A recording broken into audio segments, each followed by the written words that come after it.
Okay, well, I'm excited about this. This is a study of Zechariah, but I think as we go through this, you'll see you have to do Haggai with Zechariah. They both prophesied at the same time regarding the same event, and you get a little details in Haggai and especially dates and timing that help to understand Zechariah. So tonight is basically going to be an introduction. We won't actually get into the book of Haggai tonight. And then next week, we'll do Haggai chapter 1. And then the week after that, we'll do Haggai chapter 2. And then the rest of the time, we will be in the book of Zechariah, which is 14 chapters. And um, I sent a syllabus if any of you need it, and we can get it to you. The syllabus is basically all the PowerPoint slides put into a syllabus. So pretty much everything that's in the syllabus you'll see on these slides tonight. I do use the New American Standard Version Bible. I'll have my verses up on the screen, but please follow along in your own Bible if you'd like. And so I'd like to open this whole time with a word of prayer. Heavenly Father, thank you for your wonderful mercy and your grace. And I thank you for this time together in your word and the study of the scriptures into a part of the Bible that a lot of people have never looked at really or understood. And I ask you for your help to teach. I ask you for your help to all of us to understand and comprehend. So I thank you for this in the name of Jesus Christ. Amen. For many years, I had read Zechariah, especially, and I really would read through Zechariah, and I had no idea what it was talking about. So it was really a very exciting time to study this. And Jim Allen and Karen actually were here, helped. Last year, we went through and studied this together, and I like that because when I don't know, I have to ask God and seek His help. So that was kind of an exciting time to look at. So tonight we're basically going to be looking at an introduction, and pretty much maybe the whole night we're going to be looking at the book of Ezra. So if you can go to your Bibles and find Ezra, if you go to First, Second Kings, First, Second Chronicles, then you come to the book of Ezra. Now, for those of you that went through the Daniel class, this is actually a very good follow up to Daniel. It follows on the heels of Daniel. Um, the children of Israel were in captivity in Babylon, and Jeremiah the prophet had said that after 70 years they would return. And what we have here in the book of Ezra and also in the prophecies of Haggai and Zechariah are some of what happened during this return from exile back to Jerusalem, back to Judah, and building the temple, which became what is known as Second Temple Judaism. And it started during this time. So it's a very important part of Judean history. It's a very important part of biblical history. And I think I'm going to focus a lot on the historical events that happened at the time and what the prophecy meant to the people at the time of this rebuilding of the Second Temple. But then also, I think so much of it will also have end times understanding about Jesus, the Messiah, and I'll bring those things out too as we go through it. But to get started, the book of Ezra is the recording of this return of the Jews to Israel. So we start in Ezra, and we're going to start right in verse 1. Ezra 1, verse 1, it says, "Now, in the first year of Cyrus, king of Persia," and I believe this is the first year of when Cyrus ruled over the Judeans, which I believe was 635 BC, 535 BC, in order to fulfill the word of Yahweh. Now, I'm just going to say this now because I think most of you all know this, but whenever you see Lord in the Bible, capital L, capital O, capital R, capital D, it is the Hebrew name of God. It's not the word Lord, it's the name of God. And scholars differ on how to pronounce it. I think most believe it's pronounced Yahweh. So when I when I read that, I may say Lord, but most of the time I will probably actually use the Hebrew name that is actually in the text. So, in the first year of Cyrus, king of Persia, in order to fulfill the word of Yahweh by the mouth of Jeremiah, the Lord stirred up the spirit of Cyrus, king of Persia, so that he sent a proclamation throughout all his kingdom, and also put it in writing, saying, Thus says Cyrus, king of Persia, Yahweh, the God of heaven, has given me all the kingdoms of the earth, and he has appointed me to build him a house in Jerusalem, which is in Judah. Whoever there is among you, of all his people, may his God be with him. Let him go up to Jerusalem, which is in Judah, and rebuild the house of Yahweh, the God of Israel. He is the God who is in Jerusalem. Every survivor, at whatever place he may live, let the men of that place support him with silver and gold, with goods, cattle, together with a freewill offering of the house of God which is in Jerusalem. Then the heads of the fathers, households of Judah and Benjamin, and the priests and the Levites arose, even everyone whose spirit God had stirred up to go and rebuild the house of Yahweh which is in Jerusalem. All of those about them encouraged them with articles of silver, with gold, with goods, with cattle, with valuables, aside from all that was given as a freewill offering. Also, King of Cyrus brought out the articles of the house of Yahweh, which Nebuchadnezzar had carried away from Jerusalem and put in the house of his gods. So, this is the return. Nebuchadnezzar, king of Babylon, had taken the Jews and brought them into exile, and they lived in Babylon. And they've now been there 70 years since the time Daniel was taken captive. He was in the first group of Jews that were taken captivity to Babylon. And now, 70 years later, this Persian king Cyrus, who was prophesied about by Isaiah, and who Jeremiah had prophesied that after 70 years they would return, this king Cyrus decrees to build the temple of God in Judah.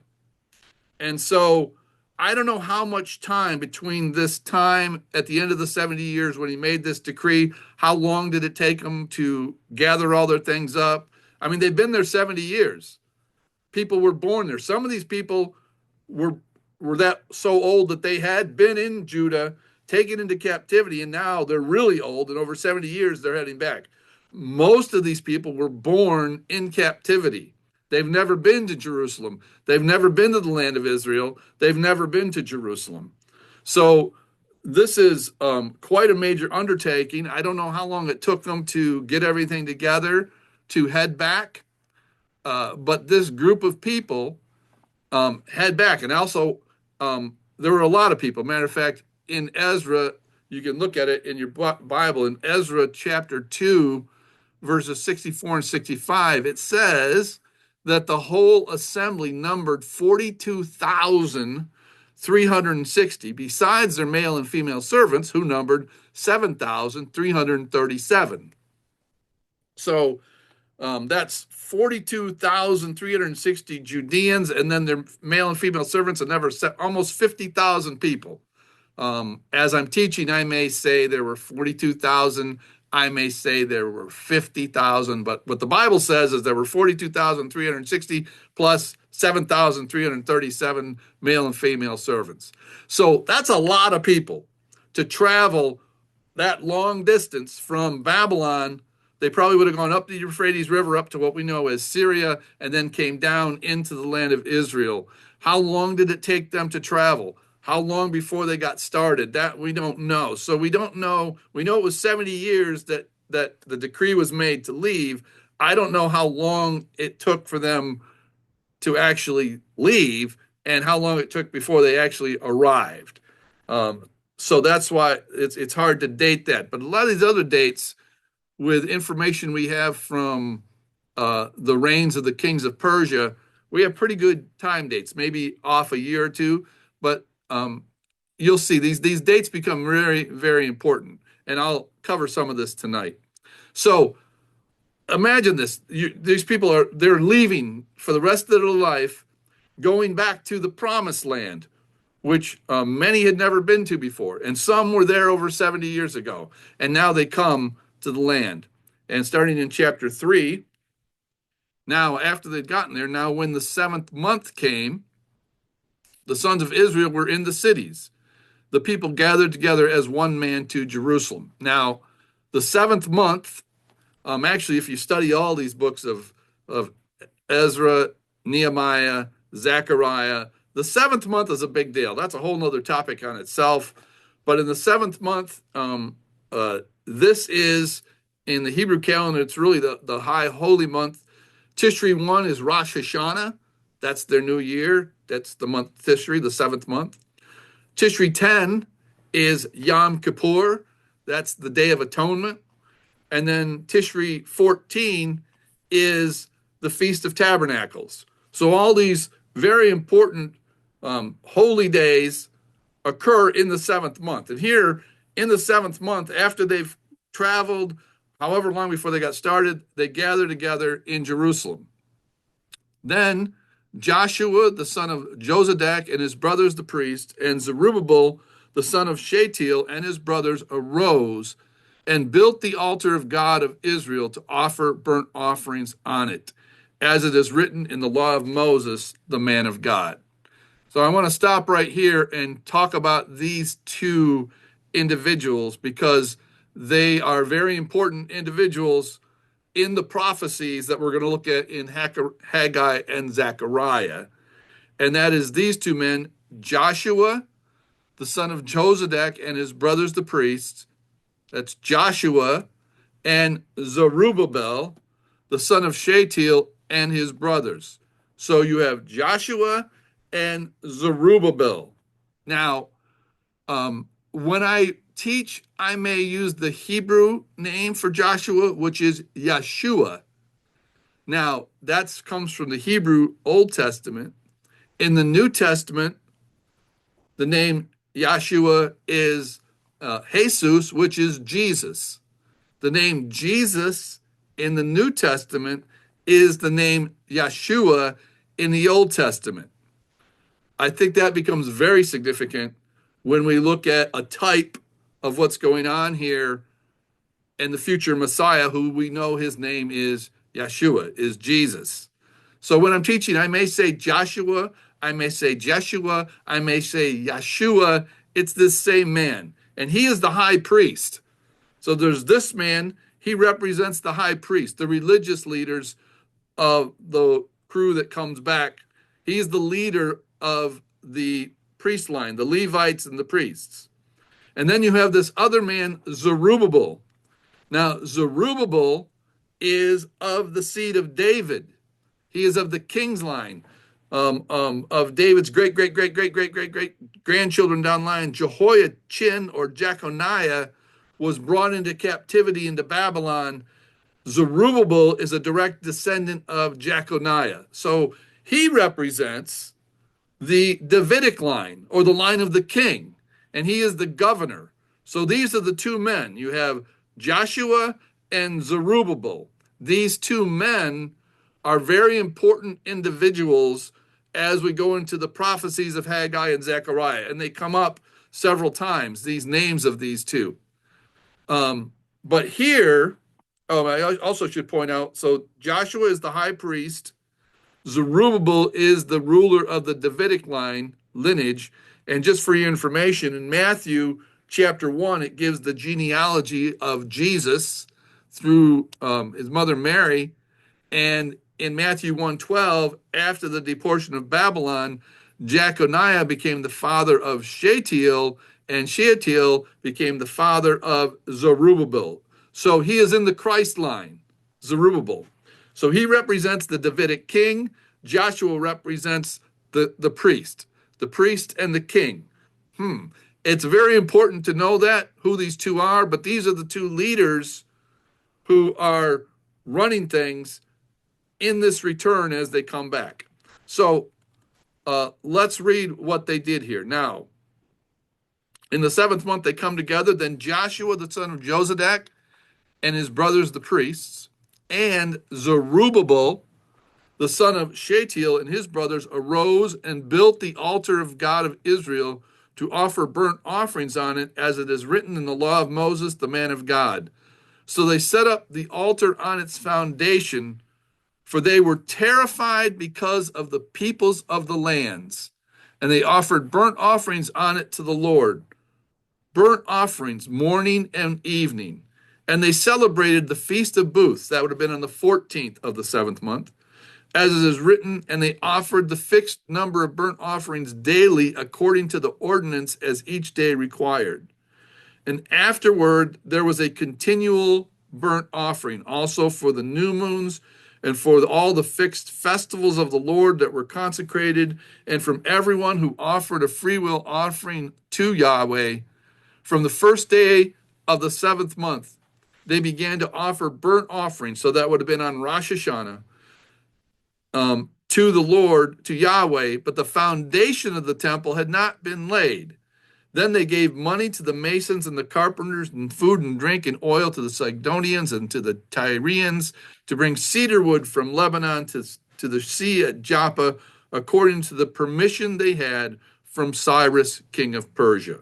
So, however long it took for them to get to this point, what they did is they went, and I believe they built this altar on the location of where this temple is going to be.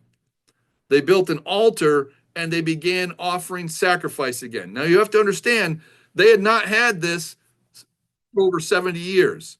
It had been over 70 years since they had this ability to offer sacrifice, to carry out sacrifice for Yahweh.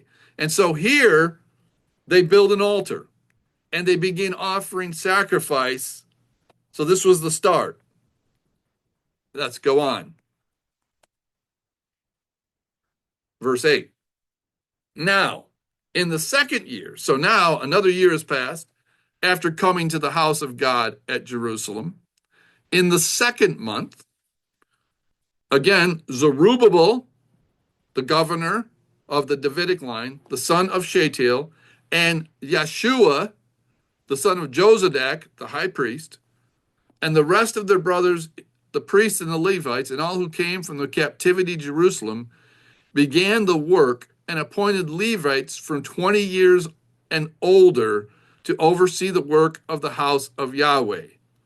Then Yeshua with his sons and brothers stood united with Kadmiel and his sons, the sons of Judah, and the sons of Henadad, and their sons and brothers, the Levites, to oversee the workmen in the temple of God. Verse 10. Now, when the builders had laid the foundation of the temple of Yahweh, the priests stood in their apparel with trumpets, and the Levites, the son of Asaph, with cymbals to praise Yahweh, according to the directions of King David of Israel. They sang, praising and giving thanks to Yahweh, saying, for he is good, for his loving kindness is upon Israel forever. And all the people shouted with a great shout when they praised Yahweh, because the foundation of the house of Yahweh was laid. Yet many of the priests and Levites and heads of the fathers' households, the old men who had seen the first temple, wept with a loud voice when the foundation of this house was laid before their eyes, while many shouted aloud for joy, so that the people could not distinguish the sound of the shout of joy from the sound of the weeping of the people. For the people shouted with a loud shout, and the sound was heard far away. So you get the understanding. They've been in captivity. The temple was destroyed in 586 BC, and they've been in captivity for 70 years. And now they are coming back under the decree of the king of Persia, with the decree that they were being supported by Cyrus. And now Joshua, under the leadership of Joshua the high priest and Zerubbabel, the governor, they lay the foundation. I don't know how long this took, but they lay the foundation of the temple. They lay its foundation on the location of the temple which we'll look at in one of the future sessions about the whole location of where we are in Jerusalem. But they lay the foundation of the temple here in Jerusalem in Judah. And the people are shouting with a great shout. But as I said, some of these people are over 70 years old. They actually had gone into captivity and now they're back, and they were weeping and crying because they're building a temple again, a place of worship, which is so central to Judaism. They lay the foundation of the temple. And then if this was a musical Bible, you would have it change. Dun, dun, dun, dun. Now the music changes, and here comes the conflict. Chapter 4 of Ezra, verse 1. Now, so the foundation is laid. They're all excited. They're crying. They're weeping. They're shouting for joy. When the enemies of Judah and Benjamin heard that the people of the exile were building a temple to Yahweh, God of Israel, they approached Zerubbabel and the heads of the fathers' households and said to them, "Let us build with you, for we, like you, seek your God, and we have been sacrificing to him since the days of Ezra Haddon, king of Assyria, who brought us up here." But Zerubbabel and Yeshua and the rest of the heads of the fathers of households of Israel said to them, "You have nothing in common with us in building the house to our God. But we ourselves will together build to Yahweh, God of Israel, as King Cyrus, the king of Persia, has commanded us." Verse 4. Then the people of the land discouraged the people of Judah and frightened them from building, and hired counselors against them to frustrate their counsel all the days of Cyrus, king of Persia, even until the reign of Darius, king of Persia. So what happens here is the people of the nations around this area come up against these 42,000, or how many were building, I guess 20 years and old and upward, that were building the temple, and they make them afraid, and they frustrate their counsel to cause them to stop building. Now, Ezra gets a little difficult to understand here. So I'm going to try and simplify it for you. If you read Ezra, the next verse, verse 6, all the way through verse 23, is parenthetical. It breaks the storyline. And if you don't know that, this gets a little confusing here in Ezra, because these verses are about future events. They're not about what's happening there with the building of the temple. So just to show you this, here's verse 6 and 7. Verse 6 says, "Now in the reign of Ahasuerus," now we've introduced a new Persian king, "in the beginning of his reign, they wrote an accusation against the inhabitants of Judah and Jerusalem. And in the days of Artaxerxes, Bishlam, Midrath, Tabeel, and the rest of his colleagues wrote to Artaxerxes, king of Persia, and the text of the letter was written in Aramaic and translated from Aramaic." So they've added two more kings. They listed Cyrus. They said it frustrated them until the day of Darius. And then he says, and in the time of Ahasuerus, they wrote an accusation against the Jews, and in the days of Artaxerxes. So what's going on here? We jumped. This actually jumps. This between those kings, between the end of the time of reign of Cyrus till the time of Artaxerxes, is over 70 years of time between these kings.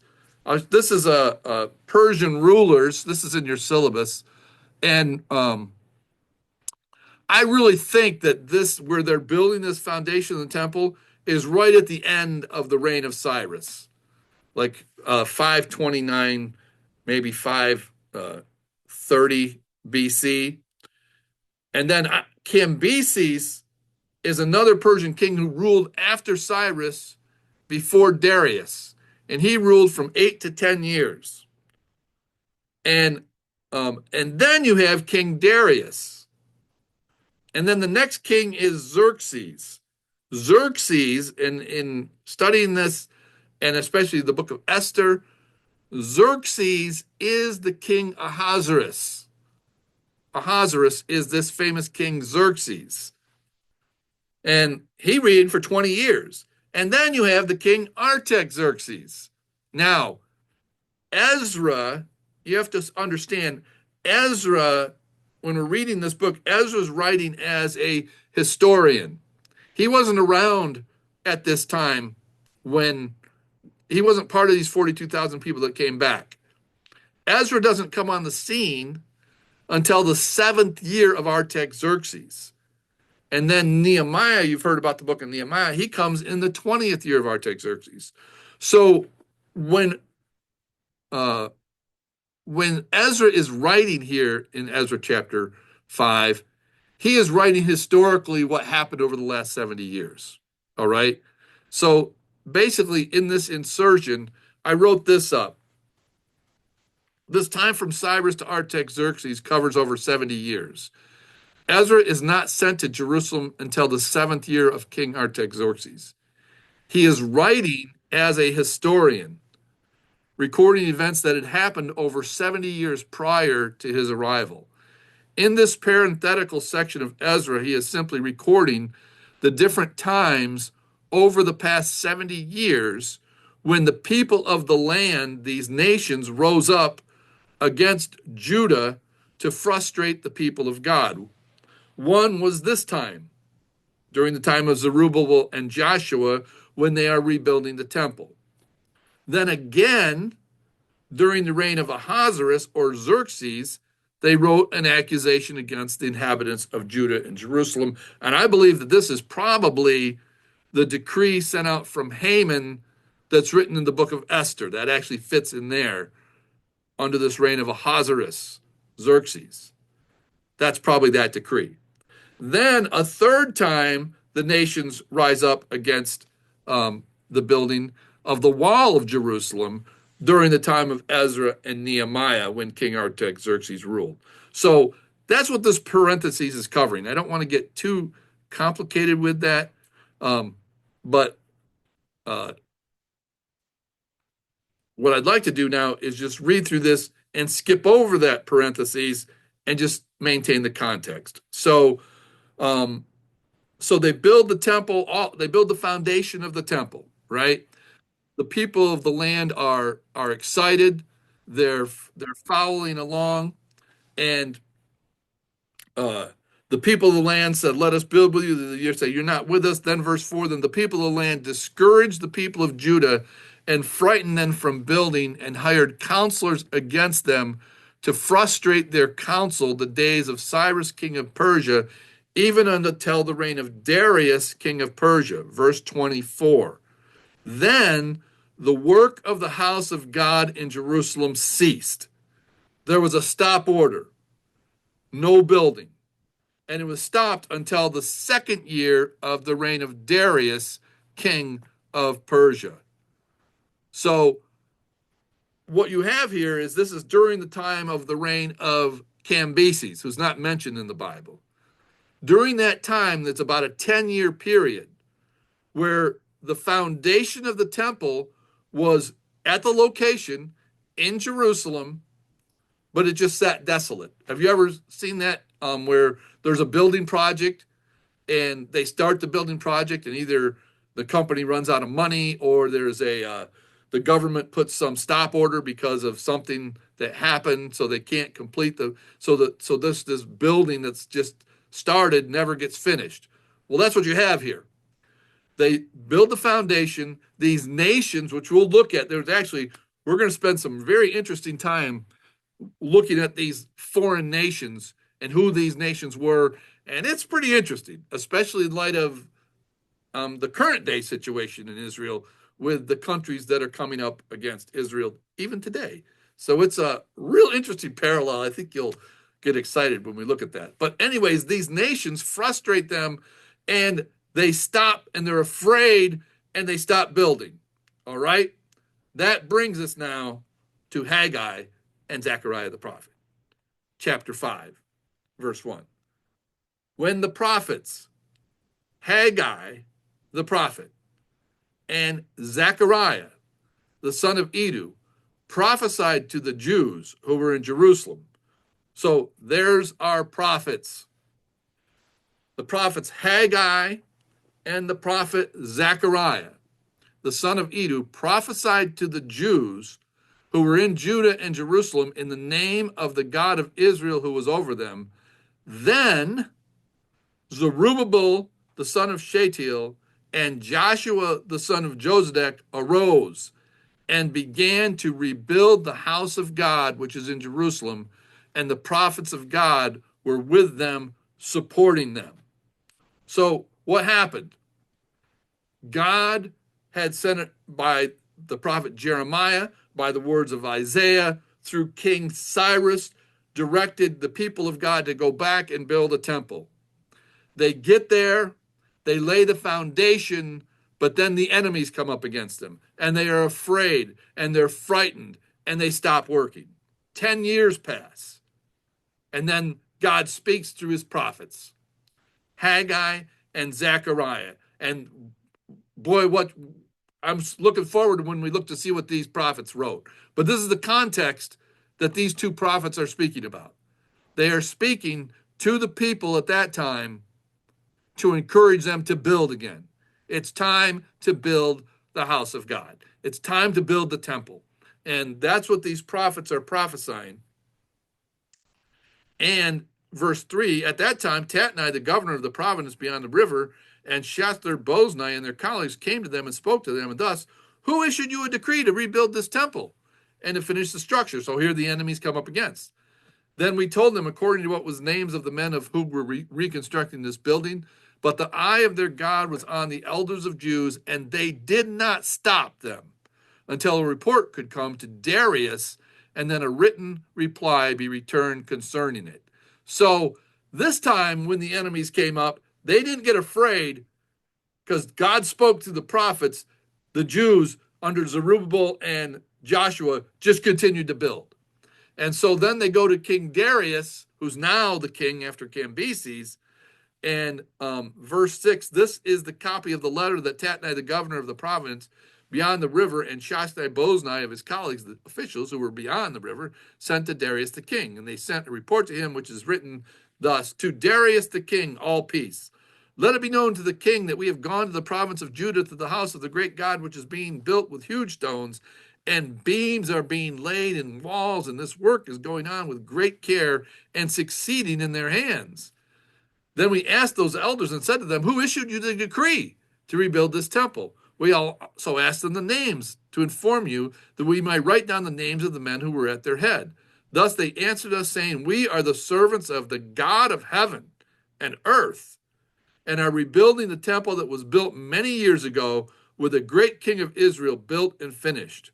But because of our fathers provoked the God of heaven to wrath, he gave them in the hands of Nebuchadnezzar, king of Babylon, the Chaldean, who destroyed this temple, deported the people of Babylon. However, in the first year of Cyrus, king of Babylon, King Cyrus issued a decree to rebuild this house of God. Also the gold and silver utensils of the house which Nebuchadnezzar had taken.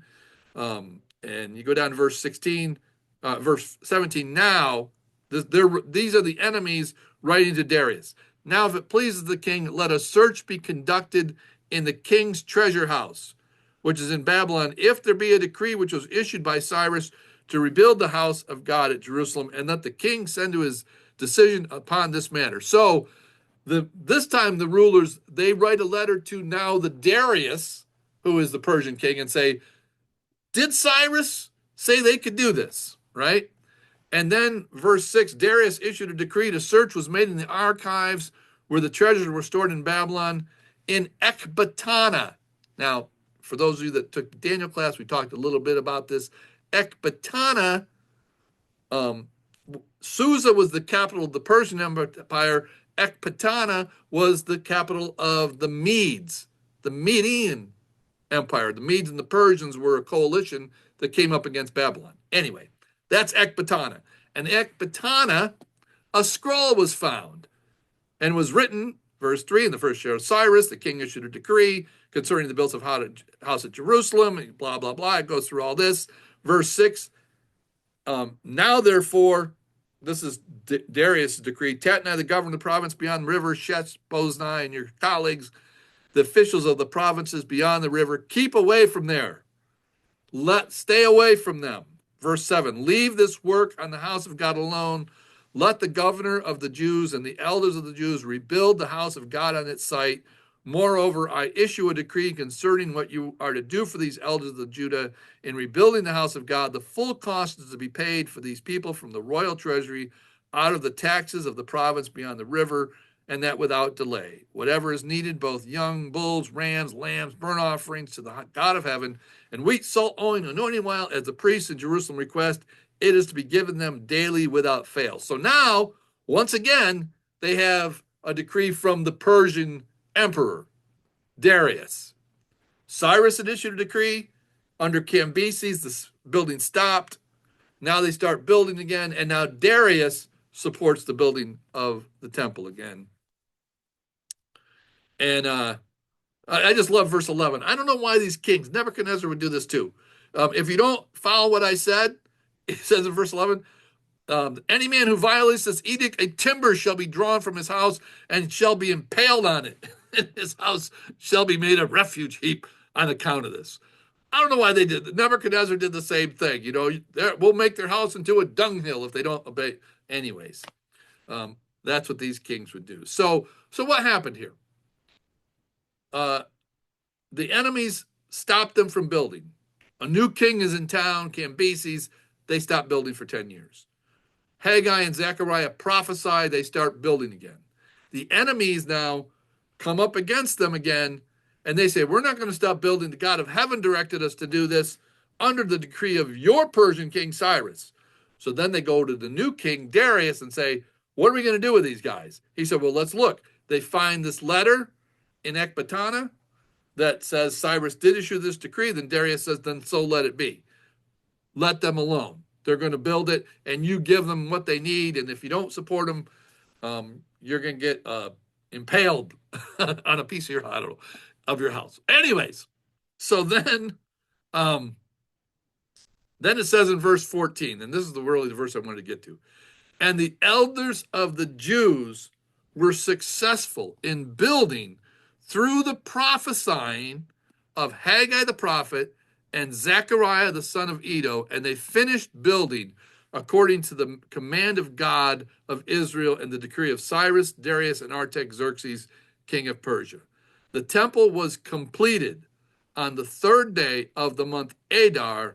It was the 6th year of the reign of Darius. And then just in verse 19, you can say, the exiles observed the Passover on the 14th of the first month. Just for your information, Adar is the 12th month. It's the final month on the Hebrew calendar. Nisan is the first month. So they finish building the temple, and the next month is Nisan, and they celebrate the Passover with a new temple there on the 14th of the first month. So they were successful through these prophets. And a lot of what we're going to read about, it was the message that Haggai and Zechariah gave to the people that encouraged them to build, even though the governmental rulers and the nations around them had made them afraid and were terrifying them from building. And it's through these words of the prophets that they were motivated to seek God and see that God is directing this rebuilding of the temple. So just to show you, there's a verse in verse 14 that says the building was successful through the decrees of Cyrus, Darius, and Artaxerxes. These are the three kings. This is just side note. These three kings, Cyrus, Darius, Artaxerxes, these were ones that were supportive of the Jews' rebuilding work in this time of reconstruction, in this time of the rebuilding. That's why they're listed. What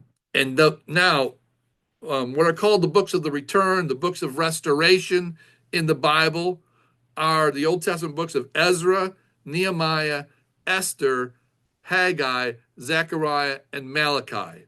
And those books, the final books of the Hebrew Bible, all were written during this time period that we're looking at, starting with Haggai and Zechariah and Ezra with this turn all the way till the time of Nehemiah in the 20th year of Artaxerxes, rebuilding the wall. And then Malachi, I believe, happens right at the end of Nehemiah. I think this is in your notes, but this is where happened in 535 BC. The construction halted for 10 years under Cambyses. Under Darius, through the prophesying of Haggai and Zechariah, reconstruction resumes and the temple is completed. Then Xerxes, I believe, is the book of Esther. Ahasuerus, I believe that occurred here. The record of Esther, and that happened actually in Susa, in the capital. And then Artaxerxes came after that.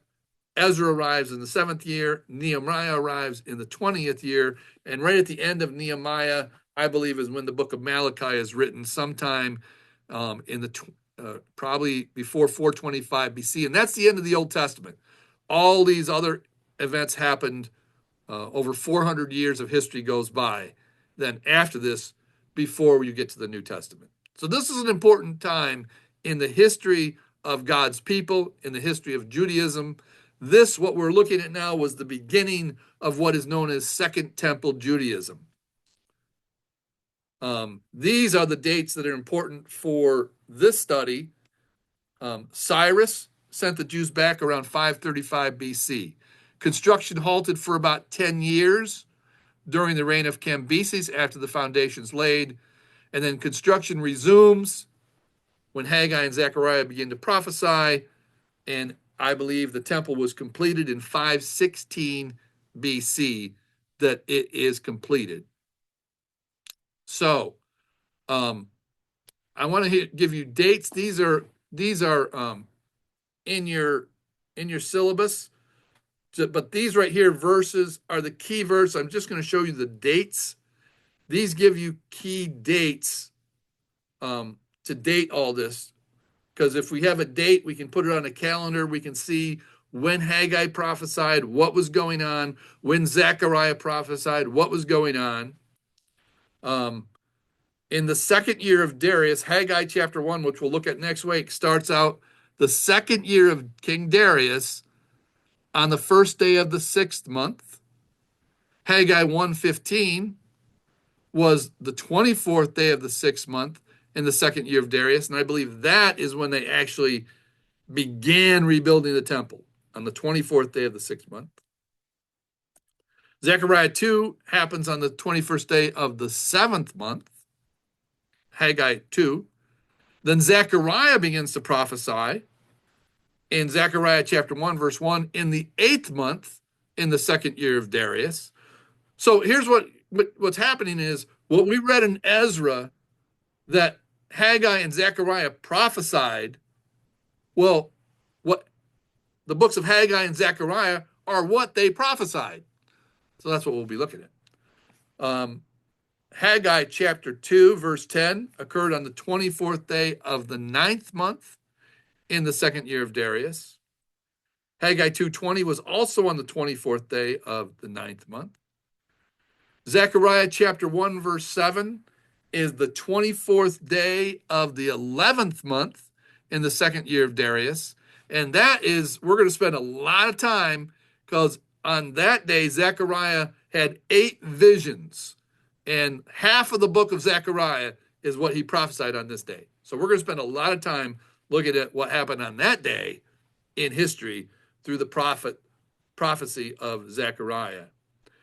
And then on the 4th day of the year of Darius, on the 4th day of the month, is when Zechariah chapter 7 was written. And then we just read earlier in Ezra chapter 6, verse 14 and 15, that the temple was completed on the 3rd day of the month Adar in the 6th year of the king Darius. So those are all the dates. Right there are the dates given in the books of Ezra, Haggai, and Zechariah, where we can pinpoint and put all this on a calendar. And because we kind of know the dates of the reigns of these Persian kings, we can be pretty accurate and pretty close to what it is. And in your syllabus, you have this chart. And I'm going to go over this with you, because this will pinpoint the times of these prophecies. And again, the context is the building had stopped, the people were full of fear, and God's building just sat desolate for 10 years. Nothing was going on. And then these prophets speak. And the top here, the calendar months listed are Hebrew calendar months. These are the Hebrew calendar months, but the years given are the years of the Persian king. Haggai 1 is here, the second year of Darius, in Haggai 1:1. This is actually my years on this. This is actually the 20 BC. This works out to be. Second year of Darius was Haggai chapter 2, verse 1. Second year of Darius, Zechariah 1, chapter 1. In the second year of Darius, in the 9th month, Kislev, is this prophecy of Haggai chapter 2, verse 10. And then in the 11th month of the second year of Darius is this prophecy of Zechariah chapter 1, verse 7. Then the next prophecy listed in Zechariah is in the 4th year of Darius, chapter 7 of Zechariah occurs here in the 4th year of Darius. And then we know from Ezra in the 6th year of Darius, in the month Adar, the 12th month, the temple is completed. Now, I think this probably got me excited about looking at Zechariah as much as anything. And that is that this time period of the reconstruction of the temple took 3.5 years. It took 42 months. Now, for those of you that were in the Daniel class or studied the book of Revelation, this time period of 3.5 years has very incredible eschatological reference. Eschatology is a study of the end times, if you want to know. So just to give you some of these references, the references in the end times that are listed in Daniel and Revelation, when it's talked about years, it's called a time, 1 year, times, 2 times, and a half a time, a half a year, 3.5 years. It's talked about in days. Sometimes there's events that are 1,290 days. Sometimes events are 1,260 days. And it also speaks in terms of months, 42 months. And these references here, I was going to tell you, I don't think this chart is in your syllabus. So if you want, I'll leave it up here. I'm going to just talk about it a few more minutes. If you want to take a screenshot of this, because I don't think this is in your syllabus, if you want to go back and look, these are the references in the Bible for the 3.5 years that are going to occur at the end of the age. Except this first one. This first one I got to mention because it's pretty cool. And this is from James 5:17 through 18, says, Elijah was a man with a nature like ours, and he prayed earnestly that it would not rain, and it did not rain on the earth for 3 years and 6 months. 3.5 years. What happened during that time? A prophet of God, Elijah, spoke against a bad king, and he spoke for 3.5 years, and it didn't rain. He shut up rain for 3.5 years, and then he prayed again, and it rained. And so that was Elijah.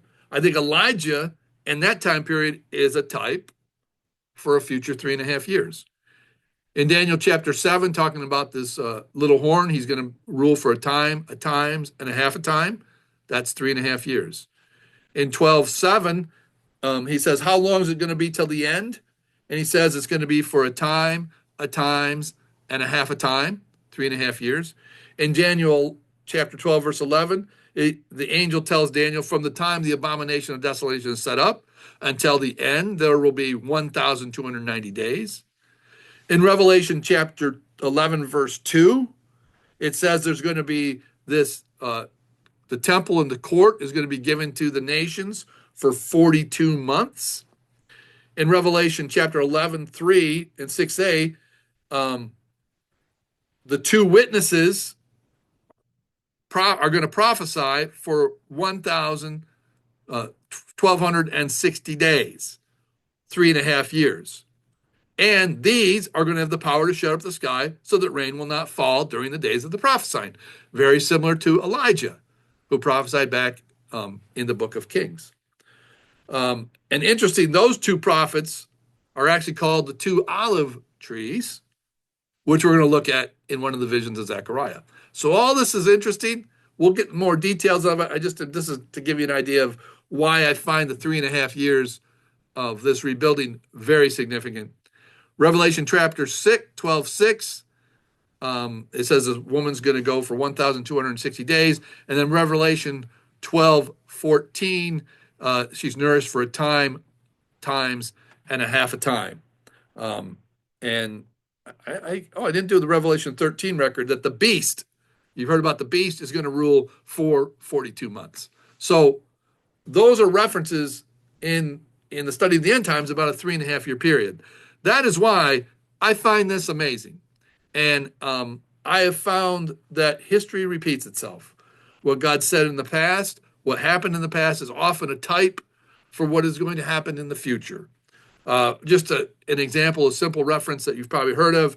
The prophet Jonah was in the belly of the whale for 3 days and for 3 nights. And Jesus said in the Gospels, as Jonah was 3 days and 3 nights in the belly of the whale, so the Son of Man will be 3 days and 3 nights in the heart of the earth, talking about that he would be dead and buried. So these things in the Old Testament, they are type for what's going to happen in the future. And I think here with the rebuilding of the temple, that it was a 3.5 year period is very significant. And that was one of the things that got me excited when I did the study of the 12 minor prophets, that I really wanted to take a look at these books of Haggai and Zechariah. So one thing I want to do this time around, I don't want to just get into historical things and leave it. I want to just get 3 takeaways after each session, and 3 things to consider, takeaways. First of all, from tonight, what can we learn about the time of Haggai and Zechariah? Then each week I'll see if there's anything. Is there anything we can learn about future prophecy? Most of the time we will. Maybe some sessions we won't have anything. And then what can we learn as a practical thing for us today? So tonight, my takeaways from this are that the book of Ezra at that time provides historical context for the writings of these 2 prophets. They spoke during the reconstruction of the temple, and this was the beginning of what's known as Second Temple Judaism. And you know when Second Temple Judaism ended? Second Temple Judaism ended in the New Testament in 70 AD when the Romans destroyed the temple again.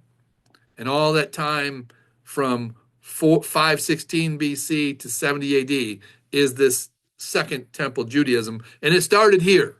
It started here at this time of Haggai and Zechariah. So it's an important part in history that we'll be looking at, this Judean history, but also our history. These are our ancestors, right? Our believers and fellow saints of the Old Testament.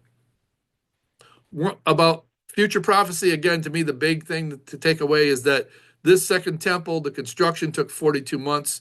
It took 3.5 years.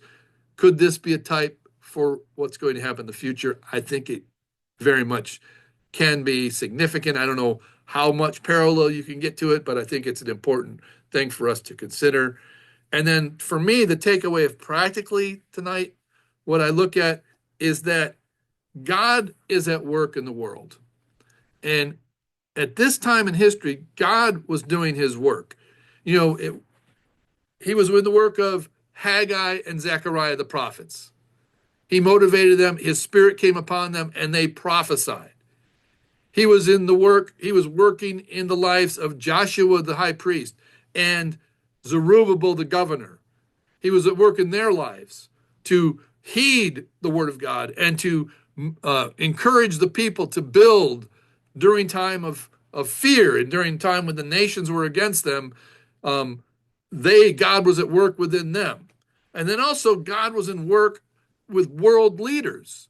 He was working in King Cyrus.